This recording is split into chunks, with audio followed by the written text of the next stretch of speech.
Hello મિત્રો, કેમ છો બધા? મજામાં છે? રામ રામ સીતારામ ને હર હર મહાદેવ બધાને. તો આપણે નાહી ધોઈને થઈ ગયા છે તૈયાર ને કારખાને જવું તો આપણે નીકળી ગયા કારખાને. ને કારખાને નીકળ્યા તો હું કોઈ માવા બાવાનું મન થયું, કાલે માવા બાવા ખાઈ લઈએ. ત્યાં આપણે ગયા માનવભાઈની દુકાને. તા માનવભાઈ તો સાફ સૂફ કર્યો દુકાન. એટલે ઘડીક ડબલા આમ મૂકે ને ઘડીક ડબલા આમ મૂકે ને હું ભાઈ મારે થાય મોડું, મને પાર્સલ માવા આપી દે, એક કામ કરી પછી તું તારે લૂસે રાખજે બપોર સુધી. તો ત્યાંથી પાર્સલ માવા આપણે લઈ લીધા અને પછી પાછા આપણે નીકળી ગયા કારખાને. એટલે રોડ ઉપર આપણે જતા હતા કારખાને. તો સૂર્યનારાયણ જો ધીરે ધીરે ઉગા કિરણો કાઢી સૂર્યનારાયણે, અને તડકો ને ઝાકર બે ભેગું હતું. તો હું કે આ તડકો ને ઝાકર બે ભેગું એ કેવી રીતે બને? ઝાકર હોય તો તડકો ન હોય. એટલે હાલો બતાવું, જો આ ઝીણી ઝીણી ઝાકર થોડી થોડી દેખાય, ઝીણી ઝીણી ઝાકર છવાઈ ગઈ છે બધામાં, અને તડકોય છે. ને આપણે પૂગી ગયા કારખાને.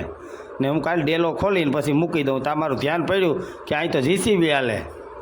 હા, અહીં જીસીબી હાલે, જીસીબીનો ડ્રાઈવર જીસીબી હાઈક છે.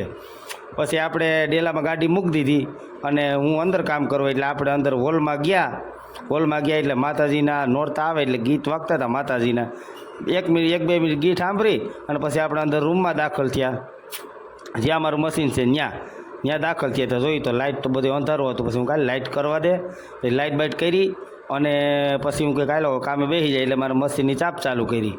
એટલે પછી હું કહું અહીંયા મશીને બેસવાનું હતું મારે, એટલે મશીને બેસી ગયો પછી કામે.